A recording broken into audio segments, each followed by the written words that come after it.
The following recording is of an event programmed by Tower Hamlets Local History Library and Archives for Holocaust Memorial Day 2024. The event, an intergenerational conversation on remembrance and memorialisation of the Jewish Holocaust with David Rosenberg and Barnaby Raine. The original program also included speaker Professor Nadia Valman, who unfortunately could not attend due to ill health. This event took place on Wednesday, 24th January at Tower Hamlets Local History Library and Archive. The event really came about initially with myself and David having a long conversation. In fact, I was just so lucky to have almost a teaching session with David. I just felt really lucky. And I wanted to do something different for Holocaust Memorial Day that also situated itself in the borough. And that's something that David was also very passionate about too. And the other conversation, I guess, around reflections from the younger generations. We don't get, not in my short time here, many young people researching Jewish history. So I was just very intrigued to find out why that is the case. So maybe this will allude to some of that.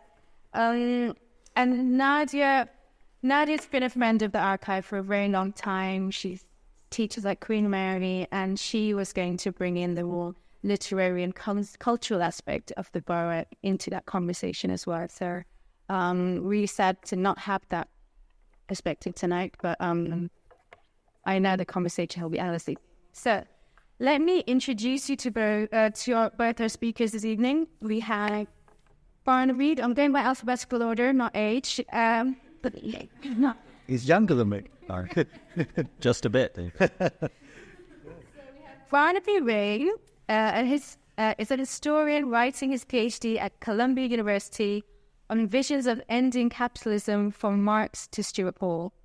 He is an organizer with the Black Jewish Alliance, associate faculty at the Brooklyn Institute for Social Research, an editor at Salvage Journal, and a contributor to All Guardians, Epaswani, Jacobin, Red Pepper, Jewish Quarterly, and many others.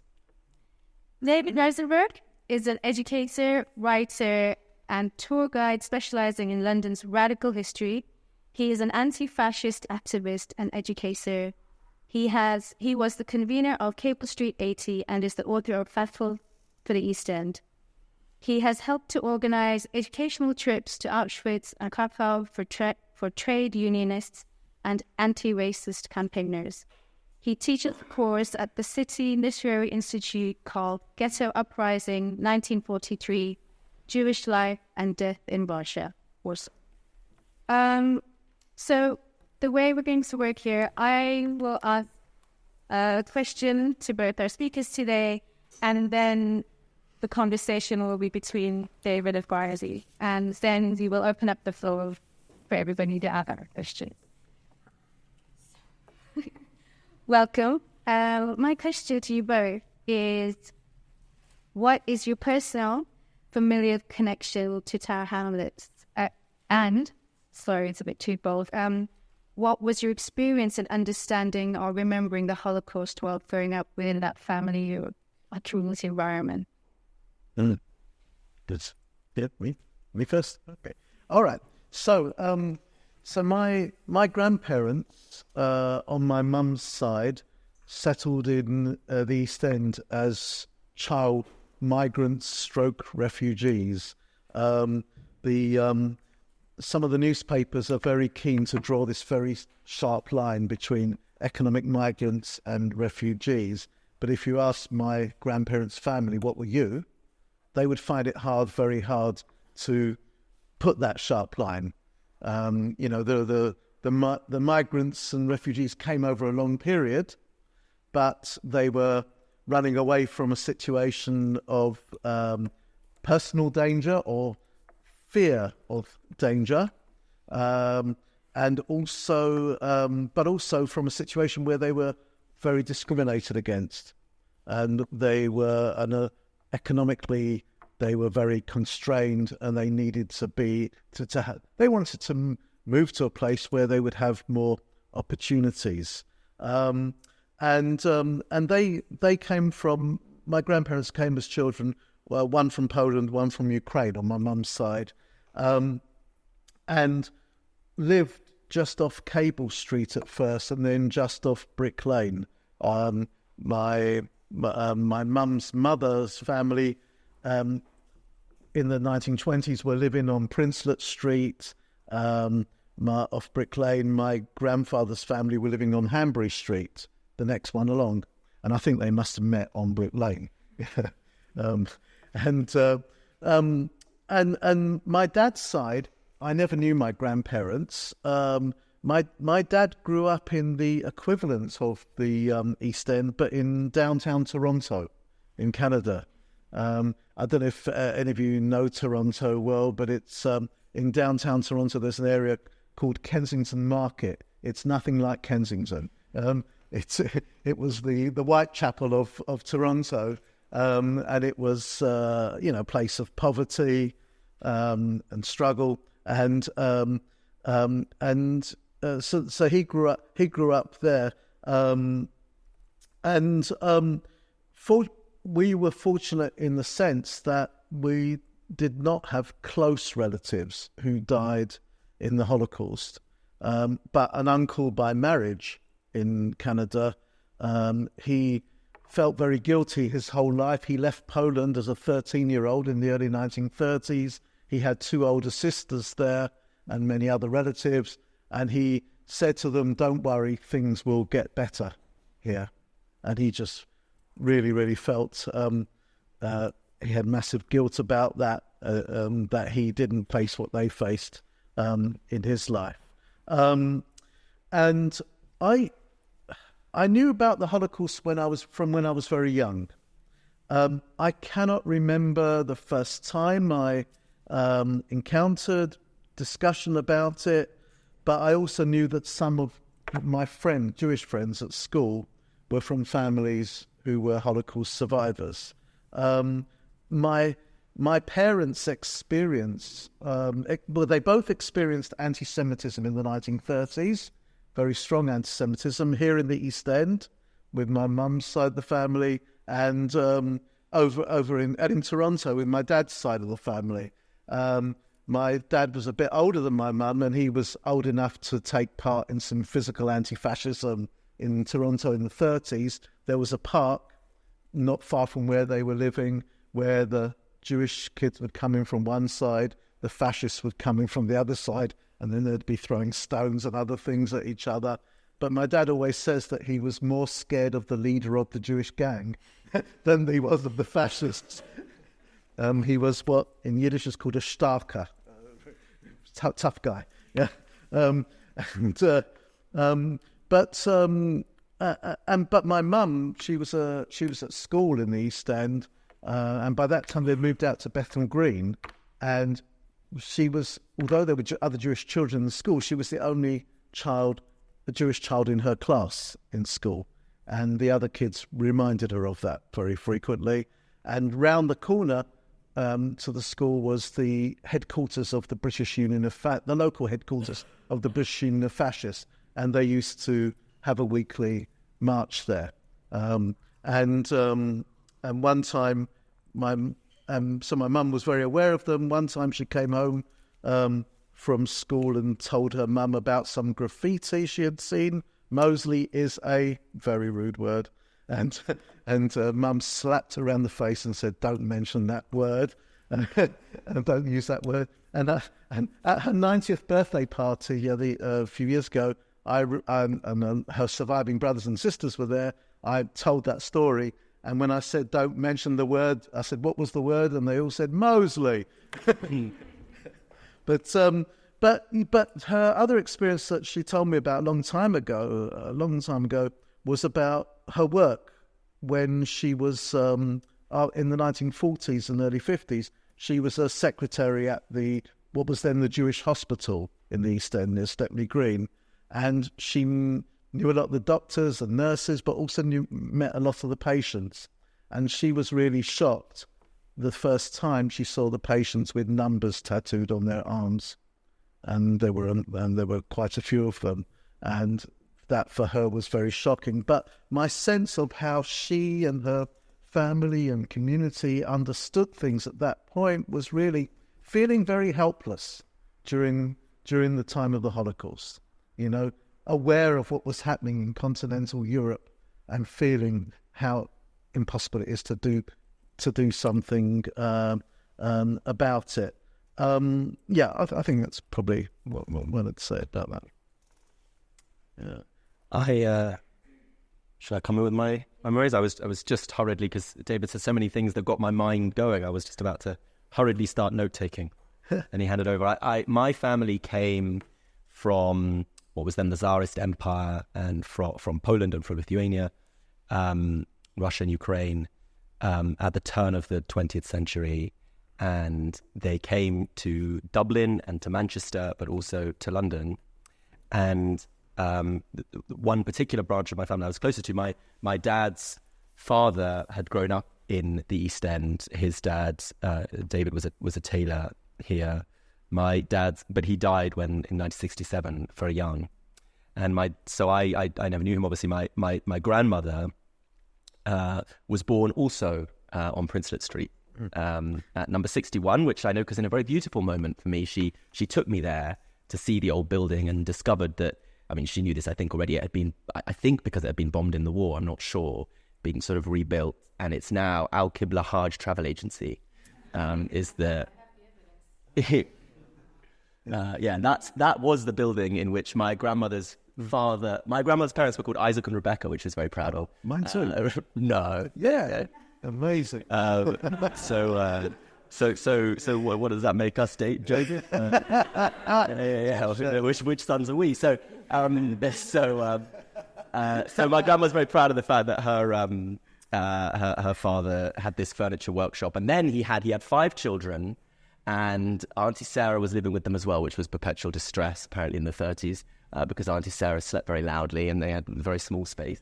And 5 children. My grandma's oldest brother was 16 when she was born, and they were all in. He had the furniture workshop at the back and the family at the front, and then they moved out to Ilford, and which is where my dad grew up in Essex. So I was brought up with lots of stories, which are, as David was saying, mostly pre-Holocaust stories of Jewish life in Eastern Europe, stories of. And wonderfully conflicted stories. David's very right to say this thing about the economic migrants and political refugees as an arbitrary line. It's a line that the state draws. The state declares you a refugee if it declares that your persecution is worthy of the state as refugee, and you're an economic migrant if you're an unwanted extra. So it's a line purely in the gift of the state. But it's a line that's so intensely moralized and internalized, that it's very important to some of my family members to talk about Kishinev, the big pogroms, so to talk about how we fled because of pogroms, and therefore we're not like other people who've come, who a lot of immigrant communities feel that need to sort of to try to assimilate into the society by showing that they're the most worthy, pure kind of migrant. Everyone else is different, right? We know that. So I get different stories. So from my grandmother's older sister, who always remained, she's still alive, always remained a bit of a radical. She told me that Chava Eve was the first hero of the Bible, and she insists that their Zadie Plotkovich, their maternal grandfather, came to Britain because he was forced to leave Poland because he set up a trade union in the factory where he worked. And my grandma, who was a Tory, says this story is rubbish.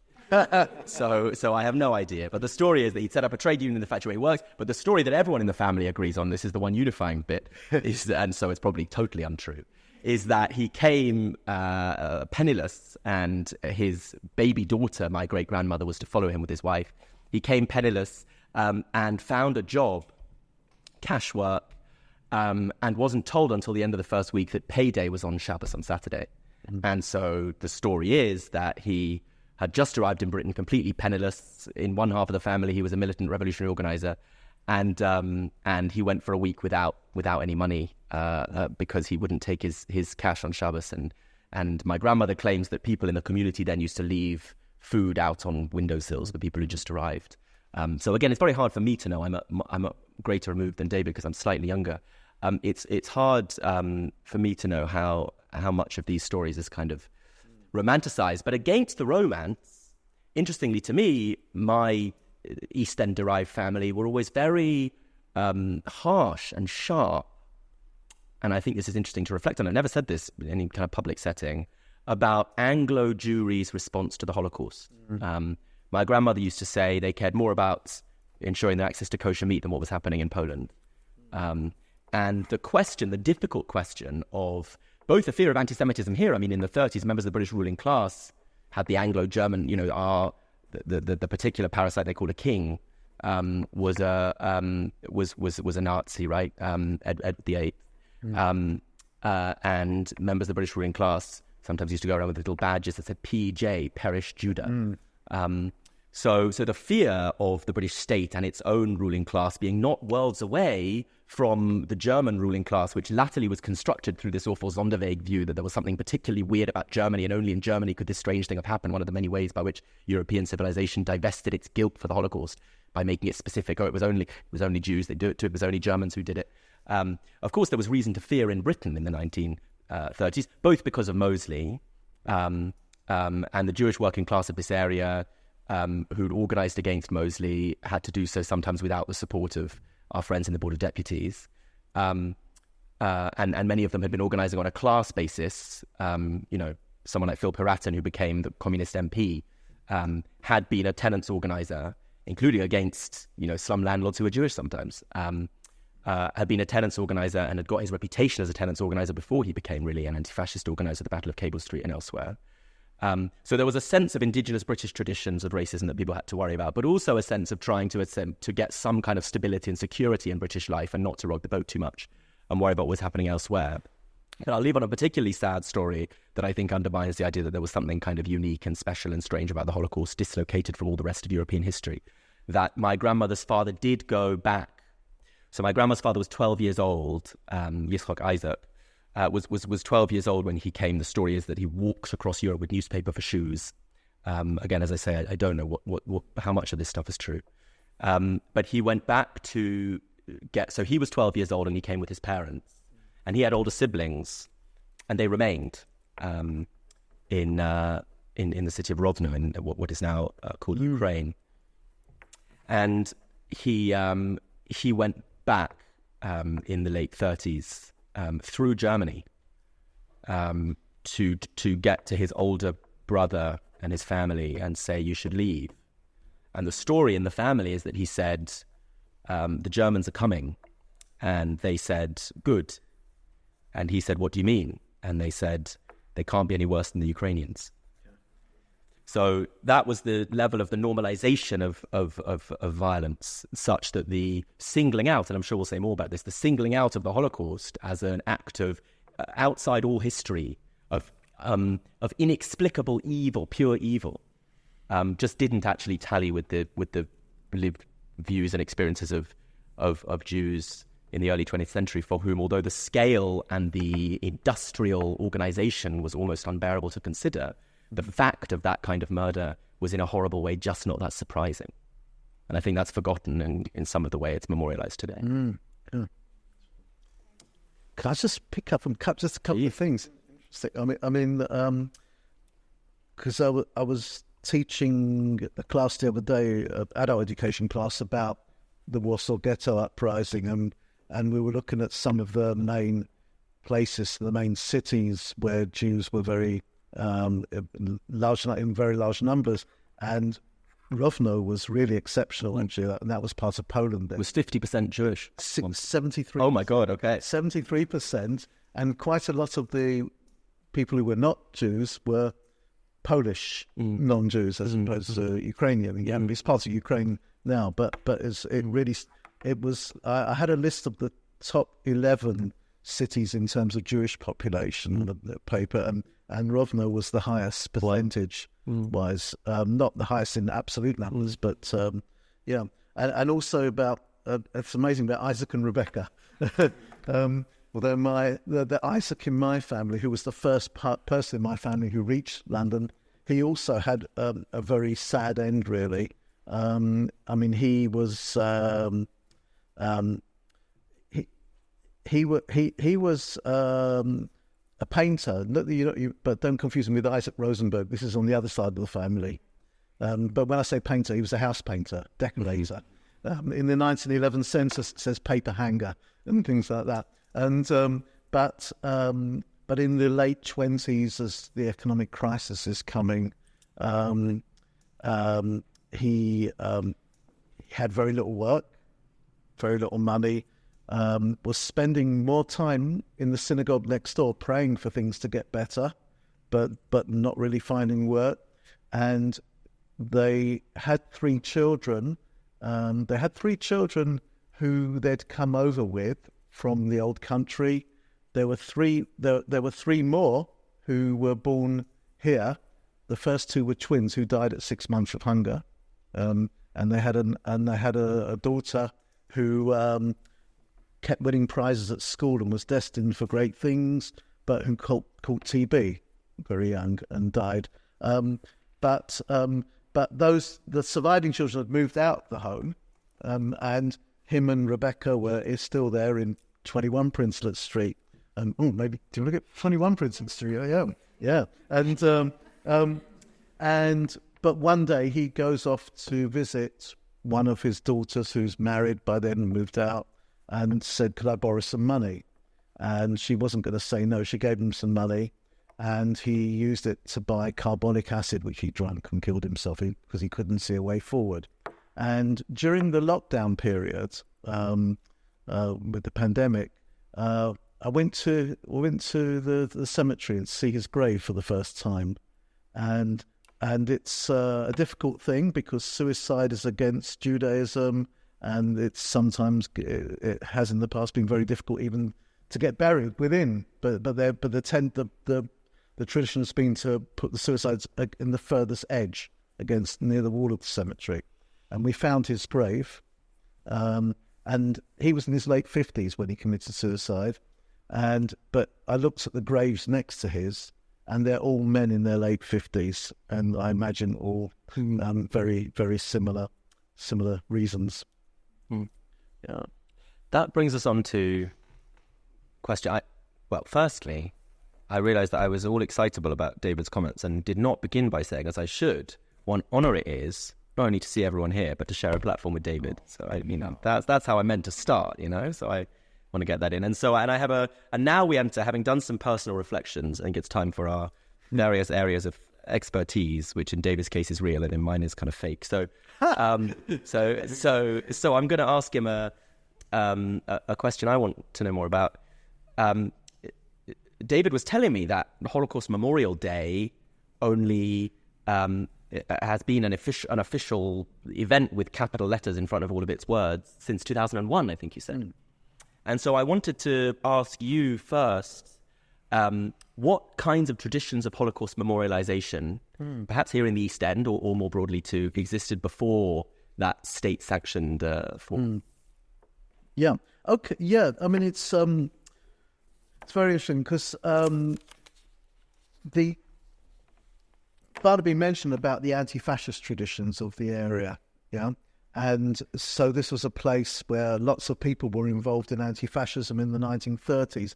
And there were various groups involved in that, and one of which was the Workers' Circle, Arbeiterring in Yiddish, Workers' Circle, which was a mutual aid society, a kind of left-wing mutual aid society, which brought together particularly a lot of trade unionists who were in tailoring, shoemaking and cabinet making. And they were an organisation that lasted until the 1980s. They had to move out of their premises in the East End because it got bombed during the war. But they sort of rediscovered themselves in Hackney after the war. And in various bits of research, I did come across some pamphlets and posters of the Workers' Circle, including 5 years after the Warsaw Ghetto Uprising, 1943, so it would be 1948, there was a commemoration of the Workers' Circle. And it's an interesting thing because Holocaust Memorial Day, as we know it, is the 27th of January. And that day is chosen to mark the liberation of Auschwitz by the Red Army. And Auschwitz is a very big symbol, but there were 6 different sites where the industrialized murder of the Jewish people took place. But Auschwitz was the longest standing of those, the longest lasting. More people were killed there than in the other sites. It was also had a network near to it that was a slave labor camp, or a set of slave labor camps. And there was also part of it that was a prison camp, originally for Polish, non-Jewish political prisoners and other kind of people perceived as enemies of the occupying Nazis. But 27th of January was not the most significant date for the people that were commemorating the Holocaust here locally. And I know that because in the early 1980s, so this is 20 years before Holocaust Memorial Day, the first Holocaust commemorations I went to in the early 1980s were meetings of the Friends of Yiddish. And the Friends of Yiddish were a group who would meet in the East End from the late 1930s to around 2000 or so, to around the millennium. And they were meeting at various venues in the East End. Actually, I'll tell you, do you want to move to that slide? Because the first slide, yeah, that one, that's it, yeah. So, and the person who was chairing the Friends of Yiddish when I first went there was a man called Meyer Bogdansky. And often they met in Toynbee Hall. They met also in a few other places. One of the first meetings I went to was in a kind of office space within Adler Street, Shaw, which was on the other side of Whitechapel Road. But those meetings, that once they would meet on a Saturday afternoon. In the 1950s, at some point, they had about 200 people who would arrive there on a Saturday afternoon. They'd bring readings, poems, songs, and it would all be in Yiddish. But once a year, they would have an event that was not on a Saturday afternoon, and that was whenever April the 19th fell. Sure. The evening when April 19th fell. Unless it was a Friday. I'm not sure they did it on a Friday. But every other year, it would have been, because that was the day then the Warsaw Ghetto Uprising began. And for them, that was a more poignant date. It was and it had a different kind of meaning, because, I mean, I take groups of, I've been organising with people, with a group called Unite Against Fascism, to take trade unionists and anti-racist activists on trips to Auschwitz, and Auschwitz, the original Auschwitz camp, has been turned into a remarkable museum, and there's lots of educational work you can do through visiting there. But if you make the day about Auschwitz, it's the end of the process. It's the death, yeah, and it doesn't necessarily celebrate the resistance. Yeah, and for the people that I first met in the East End who were marking the Holocaust, what they were commemorating was the resistance. They were remembering their lives, their everyday lives, and the resistance in general. It wasn't just the last 3 weeks of physical resistance, because all those people who took part in the ghetto fight in April 1943 to early May 1943, they had survived 2.5 years in the ghetto before that.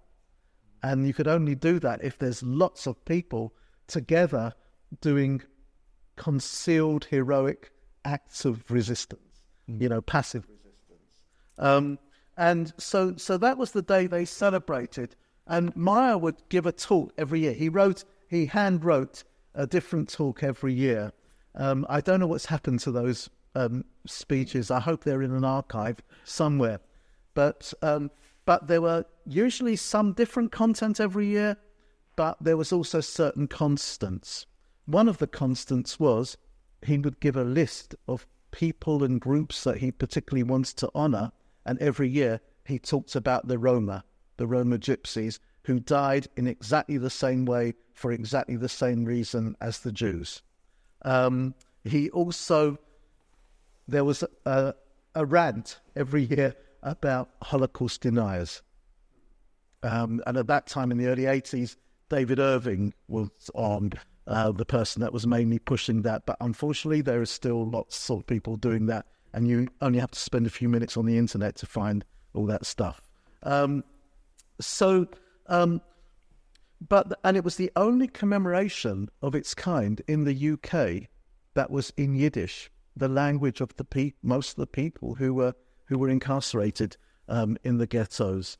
And one of the people who used to read poetry at these events is in the corner there, Esther Brunstein, who was a remarkable person who I knew from the early 1980s, and at one point was doing, in the 80s, was doing one-to-one Yiddish classes with her, which was really, really, really nice. And she was a teenager. Well, she was 11 years old when the war broke out. She spent 4 years in the Lodz ghetto and then was in Auschwitz and Belsen, where she slept through the day of liberation because she had typhus, and her body was fighting off typhus. And when everyone around was celebrating the liberation, she found out the next day. She woke up and was free. And interesting what you were saying about the attitude to Anglo Jewry, because one of Esther's things that she felt really strongly about was that when she got here as a refugee around 47, I think it was, she wanted to talk to people about what had happened and her experience. And actually she found a number of the people in the Jewish community were indifferent to that. They didn't want to particularly hear it. And then she got married, and there was do you want to get that slide with the pit painting? Sorry. There we are. So she married the person who did this painting. He was called Stanislav, but he was known as Stajek. And he was a tailor, but when he wasn't making clothes, he was doing some remarkable paintings, and he had bursts of art activity. This was from 1973. All his paintings were of interwar Jewish life in Poland, and they met in the Yiddish theatre in the East End. She was doing some acting in the Yiddish theatre, and he was doing the stage set. He was doing the scenery. Sorry, do you want to move back to the other one? Sorry. Anyway, but Esther would often at these Holocaust gatherings at the Friends of Yiddish, she would read poetry. She read really, really, really beautifully. But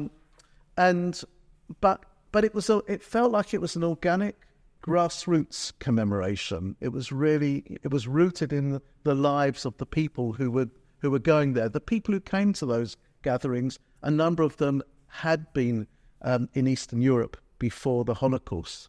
Yeah, a number of them were refugees, and they often brought members of their family down the generations along to those events. And the two other things I particularly remember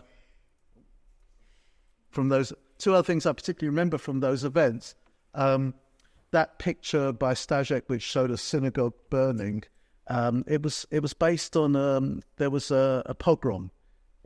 If 1936 here meant Cable Street, the 1936 Cable Street was a place called Brzczyk in Poland, where there was a pogrom in March 1936, and it was a big confrontation. There were 2 Jews killed and a number wounded, and it was memorialized in a song by a man called Mordechai Gebirtig called Es brennt. It means it's burning, and he called that painting Es brennt. It's burning, yeah. And every year at the Friends of Yiddish at the Ghetto Memorial meeting, there was a man called, never knew his first name, Jakowski. I knew his surname.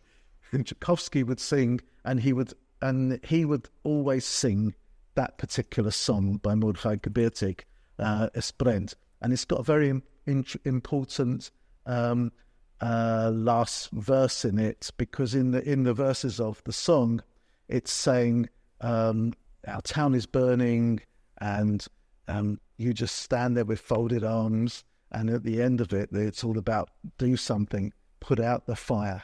It was a call to anti-fascist activism. And then the very last moment of the commemoration that was in the East End, at Friends of Yiddish around the Warsaw Ghetto, was everyone would stand up. And they would stand up and they would sing a particular song. Zognish Kemo. Zognish Kemo as die Geisten Beizung weg. Never say you're going down the last road. And it was a song written in the Vilna ghetto by a young man called Hirsch Glick, who wrote a number of interesting poems that were put to music. He died in his early 20s. But it became the hymn of the partisans. It was sung all over the place, and the word spread. And at commemorative meetings, that was the song that concluded the evening. And I just remember going to these events, and just blown away by the power of it. I mean, my Yiddish is improving, but I could understand some of it back there. But you didn't have to understand a lot to get, the feeling of what was being said. These are that's a picture of the Warsaw Ghetto, where 4% of the space of Warsaw had 450,000 people in it at one time. That was this is a pamphlet that was written by Junge Stimme, the young people's voice. It was the youth activists who were publicizing information and also smuggling it out to non-Jewish resistors outside the ghetto. And there's some women resistors who were captured in the Warsaw Ghetto there. So yes, I think that's my memories of it. And for that reason, when Holocaust Memorial Day became this official thing, I in some ways it's great, but in other ways, I don't know. I just felt it kind of might act to do something a bit different to what these more organic grassroots commemorations were. But the question I wanted to ask you, Barnaby, is that because today, sadly, the Holocaust is one of many genocides that have happened, and there were genocides before the Holocaust as well, and then you get, you do hear among some people, is there too much talking about the Holocaust? And I'm not sure it is a zero-sum game, but I really want to get your take on this. Are we talking too much about it, or what's? I want to suggest. Thank you, David, for the question. I want to suggest that we don't talk nearly enough about the Holocaust, and I think that will be a strange thing to hear, because it's the only genocide in contemporary Western European civilization that you're a little bit allowed to talk about as far as the state is concerned, right? If you talk about the African Holocaust, then that immediately positions you as someone who's outside the mainstream of respectable opinion as far as middle-class white people are concerned. But if you talk about what happened to Jews, that's acceptable. So when I say we don't talk about the Holocaust nearly enough, that might sound strange. In fact, I think we barely talk about it at all, because I think that what state commemorations of the Holocaust talk about really isn't about the Holocaust. It's about a set of other political things that they're trying to accomplish. I want to mention, this is, as I say, where I put on my fake expertise. I want to mention 3 recent books by historians that have been helpful for me in framing a better way of thinking about the Holocaust. The first is the work by a young historian in Ireland, Robert Gervart. Has a book called The Vanquished, and several articles about the chaotic period in Central and Eastern Europe at the end of World War I. And this is really the firmament in which what becomes National Socialism, Nazism is born, in a mixture of furious, frightened reactions to the Russian Revolution on the part of, especially in places like modern-day Ukraine and Poland, very secured aristocratic feudal elites who had always understood their national project of social domination as being wrapped up with anti-Semitism, right? When Russia invaded Ukraine, we had programs on the radio in Britain about celebrating 1649 Khmelnytsky, a founding moment of Ukrainian nationalism. Well, for Jews, that is the occasion of a massive pogrom.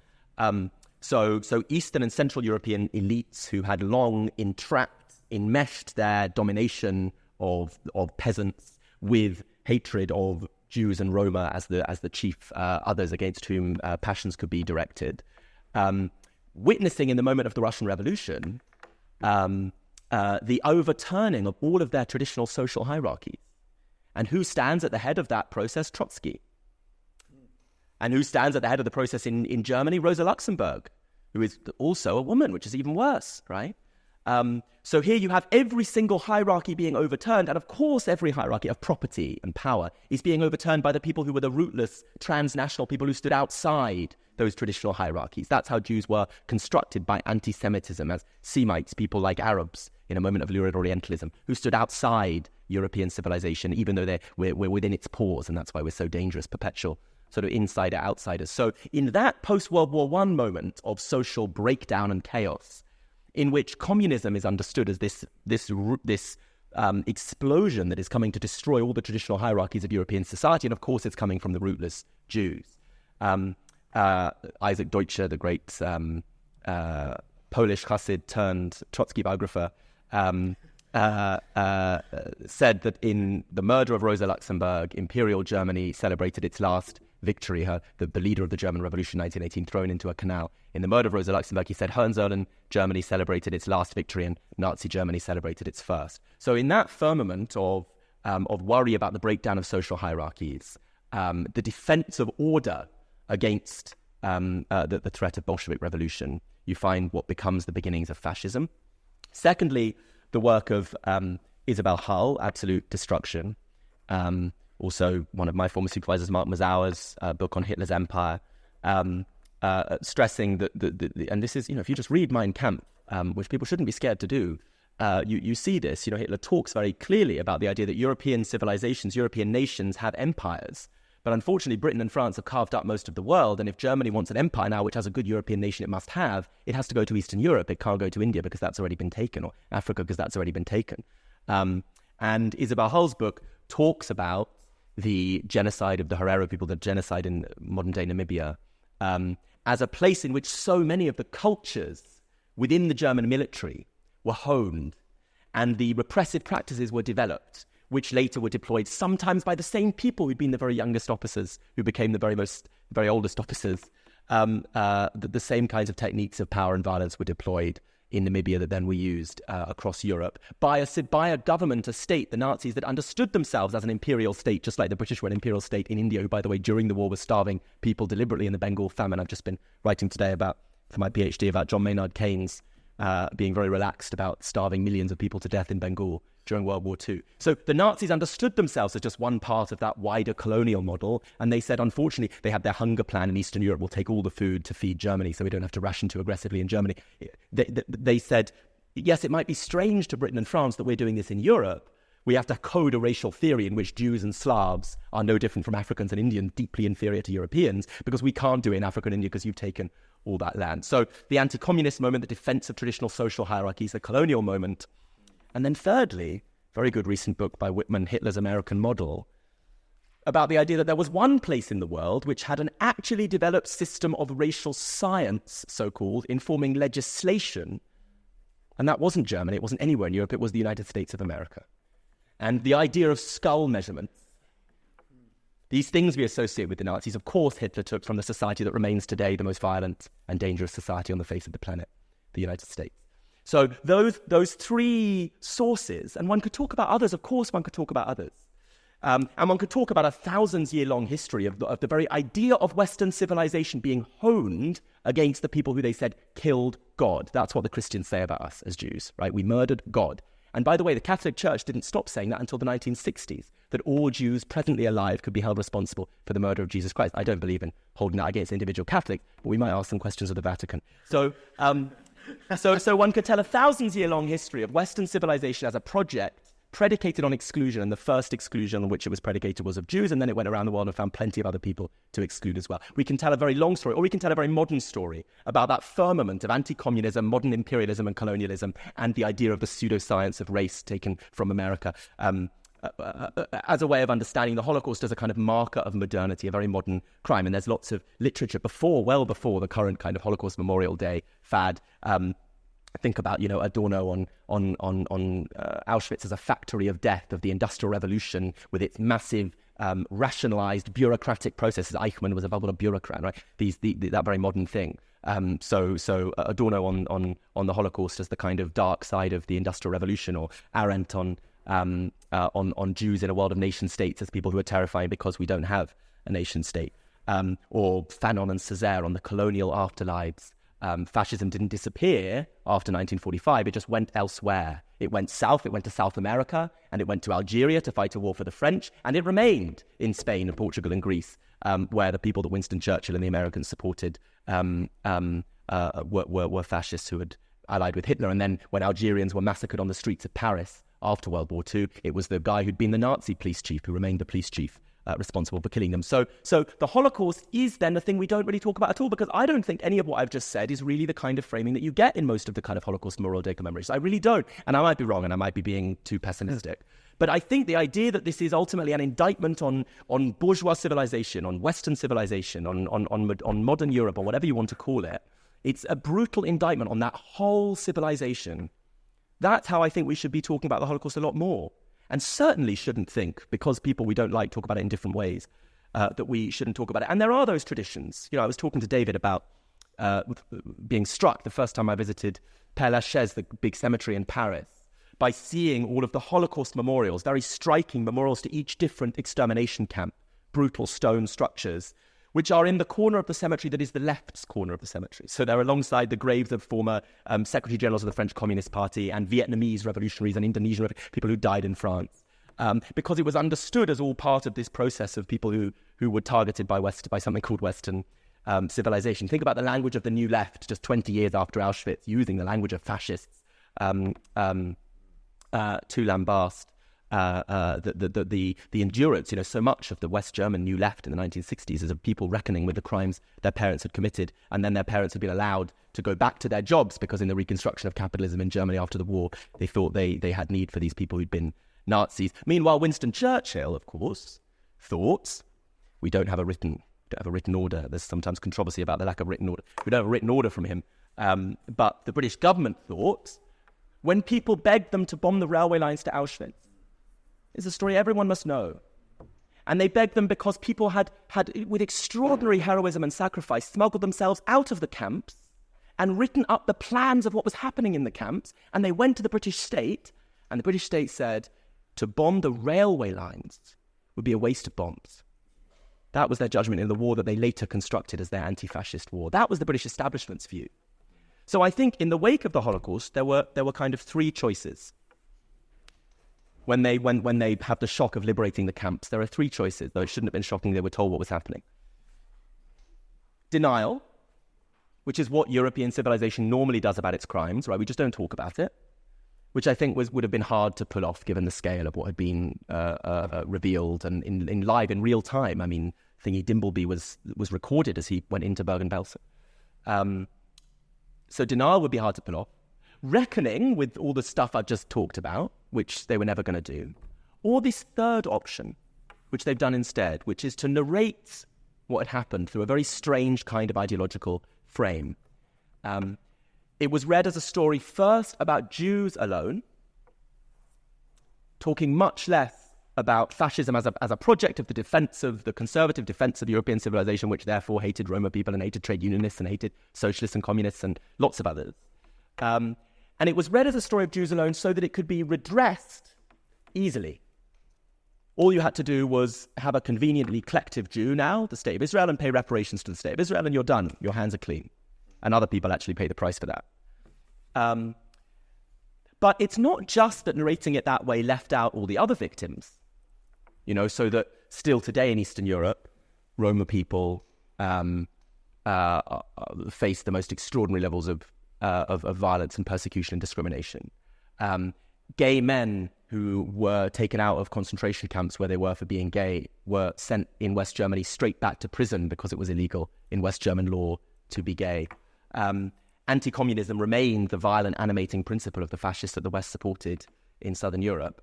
So it's not just that you exclude so much of the story of the Holocaust by making it singly a story about anti-Semitism so that it can be redressed by giving money to Israel.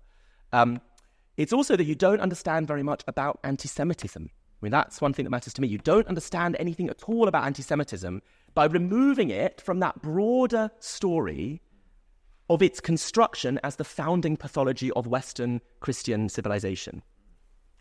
It becomes a kind of mad bigotry from losers and loners.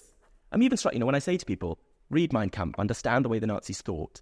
When I had to teach to my students in New York, they all came in with all these claims about Mein Kampf, that this guy was just a raving, crazy lunatic.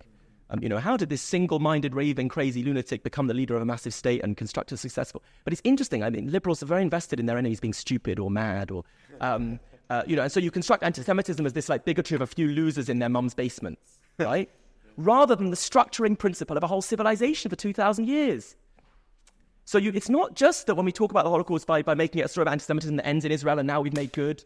It's not just that you forget all of the other victims, which is obviously highly offensive, but I think it's also that you don't say very much of any use about anti-Semitism. So Holocaust memorialization becomes about quite easy targets, right? Some idiot who's given a stupid tweet who's an anti-Semite.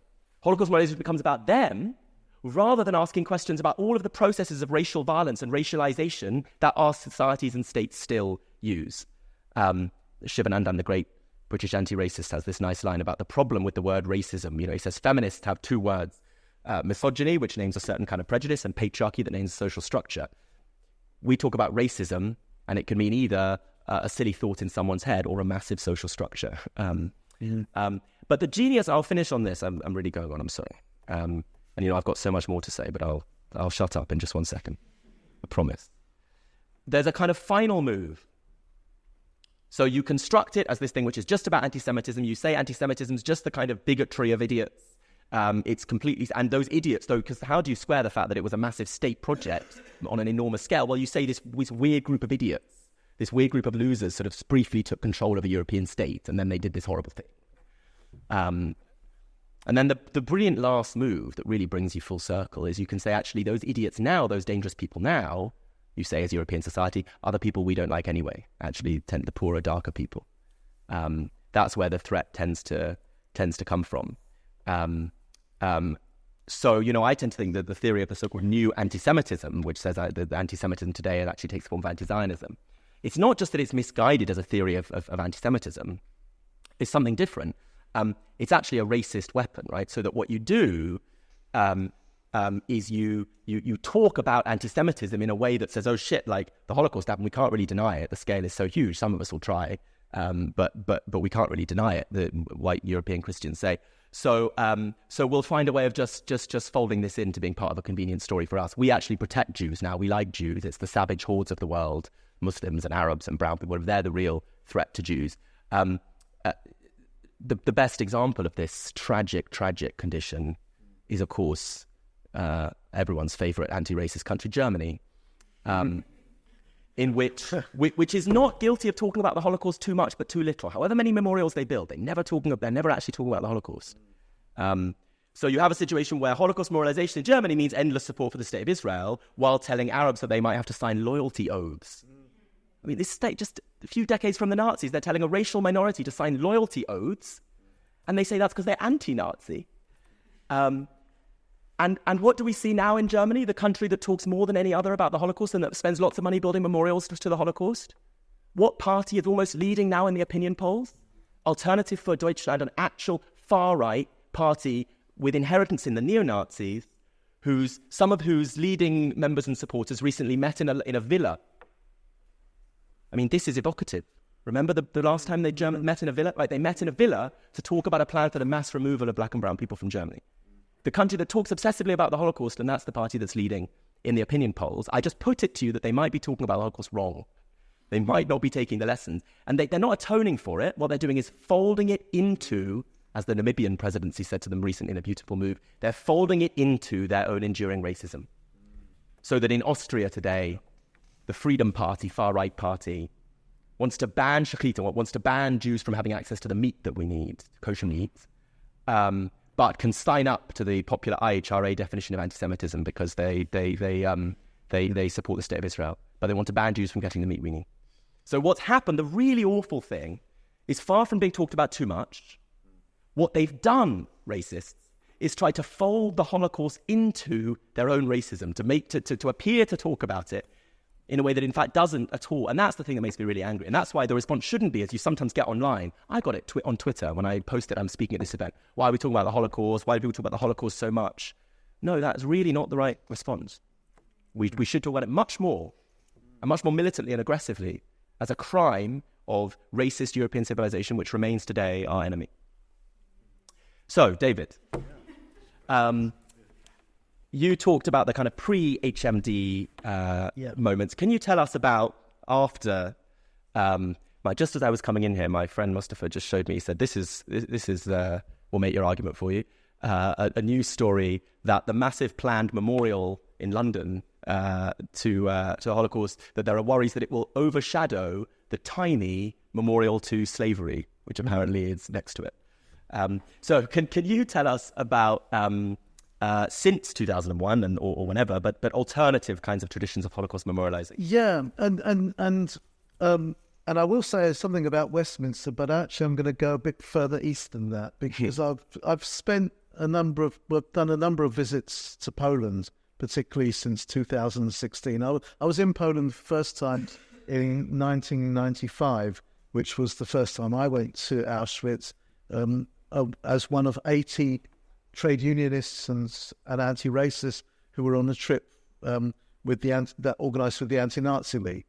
And we were in Krakow and Auschwitz, and our guide was a remarkable person who spent a lot of time in East London, actually, a man called Leon Greenman, who is an amazing person. And I know that you've got some archived material about Leon Greenman here, and who in the 1930s, he had a relationship with a Jewish woman from Holland, and they were going back and forth from London to Holland, and they were in Holland when the war broke out, and the British authorities were saying, "Don't worry, we'll get you back to London," and it never happened.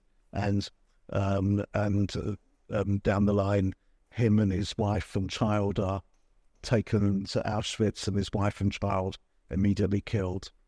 He survived, and he was our guide. He was 84 years old at the time, and he was our guide on that trip. That was the first time, and I was in Warsaw for the first time in 1997 at a commemoration of the 100th anniversary of the Bund, a very important Jewish workers, Jewish socialist movement, and both Maya and Esther were part of the Bund movement. So I want to talk particularly about some interesting memorialization that has happened in Poland. And I was hearing when I was younger, lots of people in the Jewish community saying, "Poland, I would never go there. It's a Jewish graveyard." And that was end of story. That was it. Yeah. But actually, it's a really interesting place to go to, I think a very significant place. And I want to say something about different kinds of memorialization that have happened there. I want to preface that with something I meant to say earlier, which relates. It's a kind of continues. Oh, just hang on 1 second. Sorry. Just gonna go. No, it's okay. It's okay. There but we're nearly there. But because there's an overlap with the people that were part of the Friends of Yiddish Holocaust commemorations with a project that I was part of in the 1990s. And I want to say that because part of what I say about Poland will relate to that. And it's Maya's fault because, partly my fault because I was chairing a meeting where Maya was speaking at somebody else's meeting, not Friends of Yiddish. It was a Jewish Socialist Group meeting about the Warsaw Ghetto, but also and about the Holocaust. And that year, we'd asked him to talk particularly about somebody called Shmuel Ziegelboim, who I'm going to tell you a bit about. And Shmuel Ziegelboim was a Polish Jewish socialist and trade unionist very active in the 1920s and 30s in particular. And at the end of the meeting, and you'll understand when I tell you about Ziegelboim why he's such a significant character and why some of the issues that Barnaby's just been talking about and I've been saying some things about raise big issues about fascism and about the Western powers in that period. So Maya said to me after the meeting, before we went home, he said, should there not be a memorial for Ziegelboim in London? In his beautiful Polish, Yiddish, English sentence structure, should there not be? And I said, of course there should. And it's a terrible thing that nobody in the Jewish community had thought about pushing for a memorial for Ziegelboim. And you'll find out what he did that was so significant that there should be. And I said, I'll do what I can to help it happen. And so let me tell you a little bit about Ziegelboim. Don't just a moment. I'll there's a key moment I want to yeah. So Shmuel Ziegelboim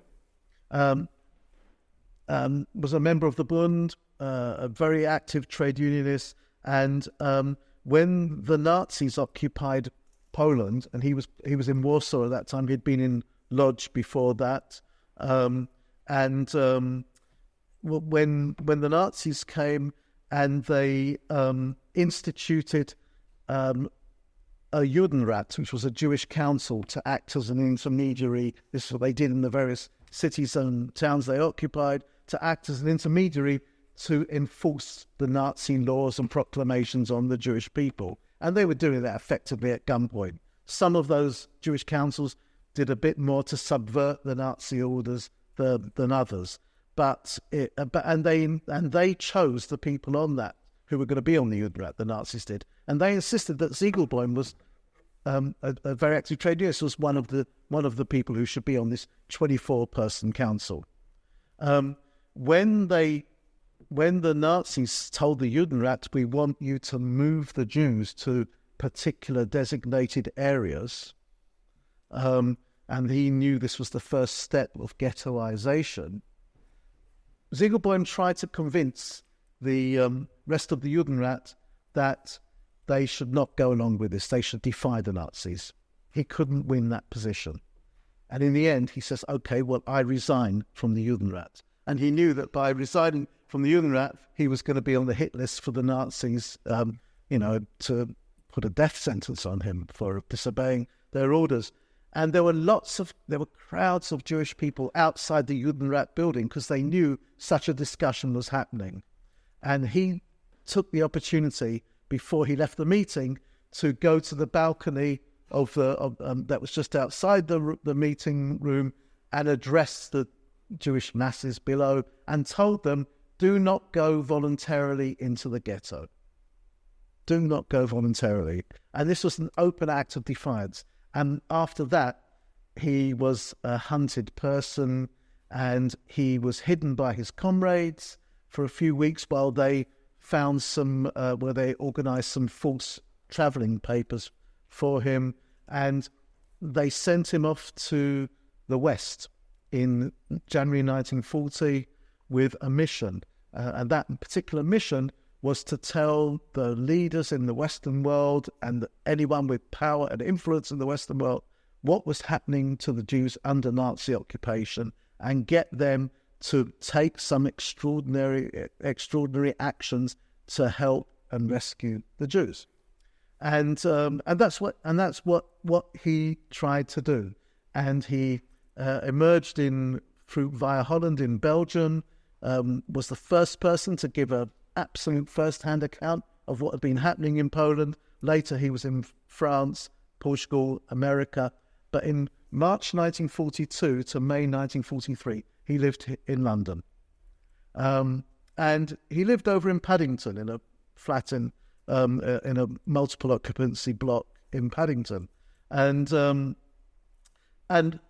he was receiving underground information that's from the ghettos in Poland. There were messages coming out through various underground channels, both Jewish and non-Jewish, that were getting those messages to him of what was actually happening. And in 1942, in July 1942, he broadcast on BBC Radio about it. In September that year, he gave a speech in Westminster in Caxton Hall, where it was a big Labour Party international meeting, and he was one of the first speakers at that. And he described the first use of poison gas in mass killing at that meeting.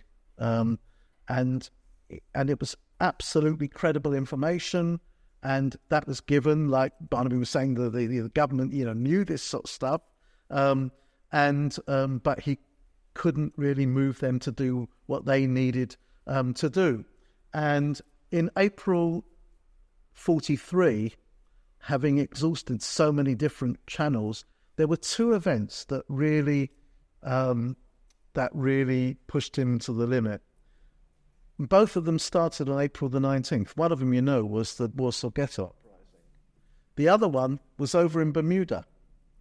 The Bermuda Conference of American and British diplomats who spent 11 days working out that they couldn't really take Jews, offer sanctuary to Jewish refugees who could maybe be moved out from Poland. And that was a real blow when that came to nothing. And then on May the 10th, 1943, Ziegelbaum found out that the uprising in the Warsaw Ghetto had been completely crushed. He spent the next day, on the 10th, he actually had a conversation with somebody you mentioned, Isaac Deutscher. They knew each other in London. And they had a long conversation, and Ziegelbaum was trying to convince Deutscher that they had to do something extraordinary, and they should go on a hunger strike to death in front of 10 Downing Street. Deutscher didn't think it was such a good idea, and said, "Let's talk tomorrow." They arranged that they would have a phone call the next day. Ziegelbaum spent the next day writing some letters, and those letters, he left a few letters. And then, do you want to go to the next slide? And then, on the night of May the 11th, 12th, he took an overdose of pills to kill himself. And the letters that he left said this is not personal despair. This was an act, a political act. This is he says, if I can't do it through my life, get the action that was needed, I would try and do it by my death. Yeah. And he, and this was and so in the 1990s, we followed Meyer's idea through, and we managed eventually to get a plaque put up for him near to his home in Paddington. We couldn't get it on the actual building because there were 5 homes in that particular block at number 12 where he lived, and we would need each of those to give the okay, each of those households. And we were worried that we'd find one anti-Semite who wouldn't want it. What we found was one Jew who didn't want it. And he didn't want the plaque there because he was a Holocaust survivor who felt a plaque on there would be a target for the fascists.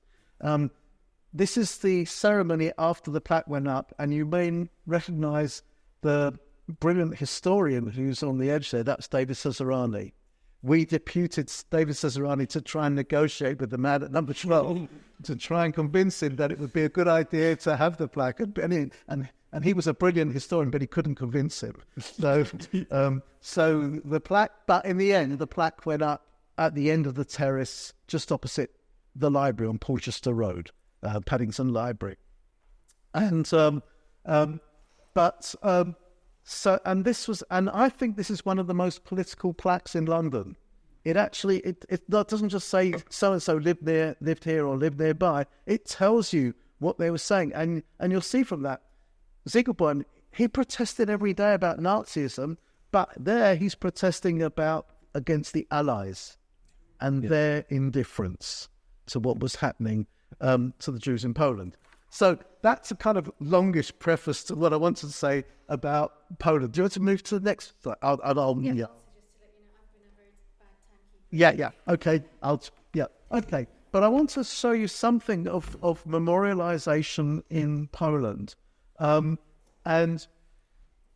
the memorialized. There's official commemorations and there are unofficial commemorations. And what I was saying before about the kind of more organic grassroots commemorations in London that there have been, in a way that is reflected also in what some people in Poland are doing.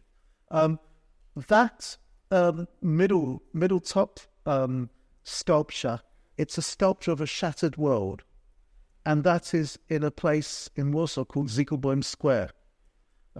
Square a square is not like a big square. It's because the word Platz is used for a big square, but square in Polish is like a smaller space. But there's a memorial to Ziegelbäum on the wall nearby there, and this sculpture stands in front of it. The first main memorial in April 1948 was this amazing memorial, a few meters high, with this very, very heroic sculpture of the fighters in the ghetto. Yeah, it's absolutely about resistance. Yeah, and in front of that memorial, every year in Poland there are commemorations, official commemorations. The problem is the people who are governing in Poland, both what was happening after the war, when pretty much a Stalinist regime was imposing itself, and later in the last 8 years it's been mainly the Law and Justice, very hard right, nationalist, Catholic nationalist party. They're in charge of the official commemorations, and so it's not surprising that some of the anti-racist and anti-fascist young people, older people as well in Poland, are doing something different on April the 19th. And I've been lucky to have been in Warsaw twice, in 2019 and 2023, to be part of the unofficial, the alternative commemorations. This is a picture from 2019. This is a woman called Susanna, who's a Jewish woman from Warsaw, artist and activist, whose grandfather fought in the Spanish Civil War. She's holding a banner for Spanish Civil War. Behind is a banner in many languages, including Yiddish. Wir werden sie überleben. We will outlive them. Yeah, fascism will be defeated. It will be overcome. Yeah. On this picture, which is also from 2019, there's loads of people there, hundreds of people, and some of the youngest people are part of a choir. They go to a humanist school in Warsaw where they learn a number of different languages, and they were singing Yiddish songs of the Bund at that commemoration. There would have probably been hardly any Jewish children amongst them. Yeah, and they were there at the ceremony in 2023 as well. But this is also some of the more official stuff that's happened. Where the ghetto wall stood, that is marked on the roads, and it says there, Mur Geka, that's the wall, the ghetto wall, and they've marked it. So when you're walking across Warsaw, you notice that kind of thing. This, for me, is one of the most remarkable memorials, and it's actually over where there was a sewer, and the sewer came up into the surface, and there was a way out. Yeah, and some of the fighters who survived in the ghetto came through the sewers for 48 hours, and emerged at that point. And you can see it goes, as you go down into the memorial, there's like a ladder and some hands. It's a really remarkable memorial. And the last one I wanted to point out here is from 2023. There were two alternative events, not alternative with each other, but two different alternative events, and one occurred about 3 days before the other. And that's Susanna, who was also on the on the picture here in 2019.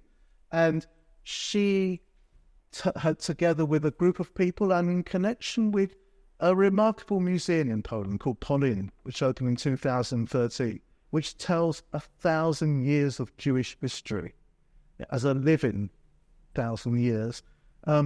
She did a memorial that was related to the other side of the very heroic fighters. Yeah, on the back of that, there's a much sadder image of people being oppressed and downtrodden, and they're heading to the Umschlagplatz, which is the place of deportation to Treblinka. 80% of the Jews from Warsaw get killed in Treblinka.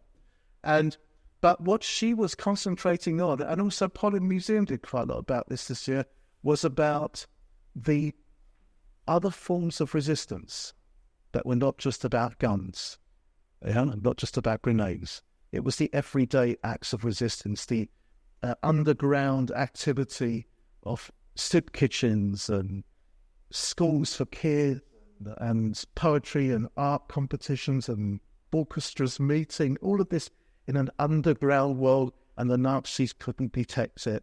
But it was what kept the people alive, what kept the people, it sustained them physically and culturally and spiritually. And that all of that is really, really, really important. And there's, I don't know, I don't see anything like that kind of spirit of memorial in the more mainstream memorials, that memorial activities that go on. And it is, I think, as Barnaby has said, a lot of it to do with the story that Britain and the Western powers like to tell themselves. I still have 3 big questions I want answers to. Like, why were so many applications for asylum in the late 30s just ignored, even by the British government? Why, as Barnaby was saying about the demands that were made during the war, from the credible reports of what was happening, why was government and the civil service so unwilling to respond to that? And the third question is, compared with other countries, why were relatively so few Holocaust survivors allowed to enter Britain and become citizens here after 1945? To me, those are all really big questions. I know we're running out of time, aren't we? So, but I do want to ask Barnaby another question.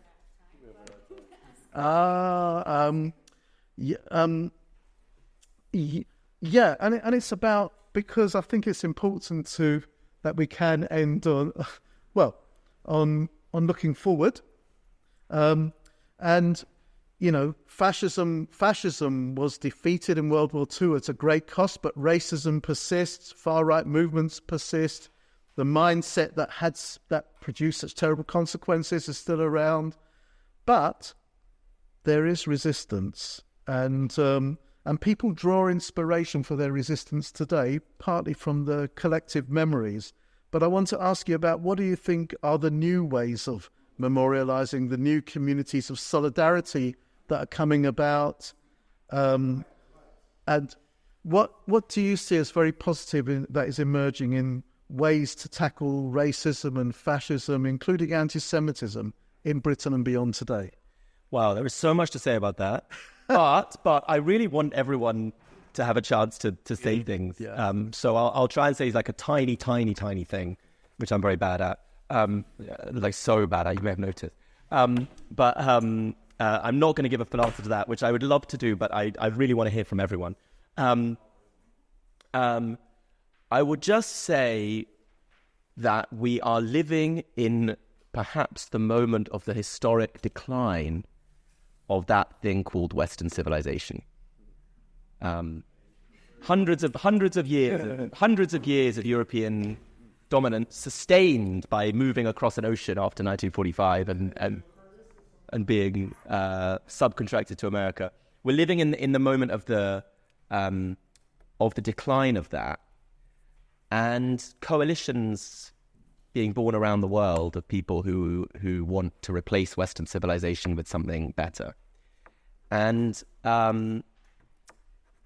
there is a particular kind of vantage point that Jews from our traditions might have to offer.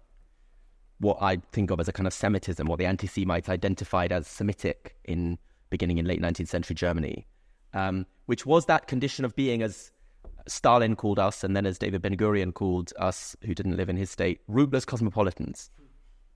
There's this moment, Deutsche, who we keep mentioning, interviews David Ben-Gurion, and Ben-Gurion says, Jews who won't come to Israel like rootless cosmopolitans.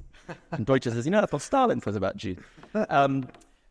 So that condition, different from many of the others all over the world who have been savaged and have faced the violence of Western civilization, we're the people who, it's not that Western civilization came to our country and brutalized us. We have no country that is ours except the future. We live in the pores and in the margins in the Jewish tradition for hundreds and thousands of years. We live within this society while being constructed as outsiders to it. Now, the position of Jews since 1945 has been quite different, but that's the Jewish history in Europe. And no home separate from this world that is oppressive to us, and so no hope except through the transformation of that world. It's how Marx talked about the working class. They're not like a peasant who has their own land who can say, okay, F off to the feudal lord, I'm gonna have my own plot of land. Marx says the worker who works in a factory can't have his own little slot in the factory. He has to change the whole world in order to be free.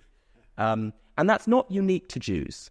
I've been rude about America earlier, but America's also produced some very fine thinkers and political actors. And one of them, I teach students a great essay by Huey Newton, 1974 essay called Intercommunalism, in which Huey Newton says, why is it that black people in America have formed such a vanguard of American politics? And his answer is, he says, because we have been deprived of nation, of home. We can't be nationalists. We're internationalists by spirit. So this is not a unique condition to Jews. It's a condition of lots of migrant populations in places like Britain today. Those of us who say we have no other home but this place, and so we must transform it so that it stops being a place premised on exclusion. Just one last tiny comment about solidarity. There's so much more I could say about this. And the little plug is that I've been organising with this lovely group, the Black Jewish Alliance, which is trying to remake these solidarities. So that's my little plug for my comrades over there. Just one last tiny story about solidarity, which is a story that gets eclipsed from those narratives of the Holocaust that we're more familiar with as this. Really, the Holocaust is constructed in order to be memorialized as an act outside history, inexplicable evil. It's very important as a point of principle that you can't compare it to anything else, for example. So it's to remove it from history. It's not to memorialize it, but to do a work of forgetting that pretends to remember. So here's a different kind of story. I'll finish on this. In Theresienstadt,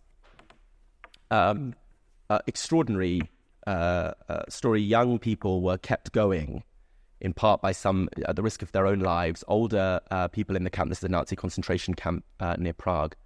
Were kept, at least I think that's where it is, I've forgotten it. Were kept going in part by a secret magazine, Vedem, that young people were encouraged secretly to write for, to have some hope. And the articles have been collected in a book that you can buy in English. And one of them, one of the most extraordinary articles, I think, is a child in the camp who has read Uncle Tom's Cabin, the classic novel of American slavery, and who writes an article asking, can we compare what is happening to us now to the things that we read about in Uncle Tom's Cabin about slavery? And the child says, no, we can't, because nothing that's happening to us seems to be as brutal as what happened in America. Because in America, the slave drivers who kidnapped people from the shores of Africa even separated families. And the person says, but now the Nazis are even starting to separate families. We're entering the terrain where the brutality we experience is comparable to the brutality that kidnapped people from the shores of Africa. So there are possible solidarities there of all of us who are the discontents of Western civilization, who take joy in its downfall and want to replace it with something better. That's what we're doing in the Black Jewish Alliance. That's my closing plug. But I want to hear everyone else's views in it.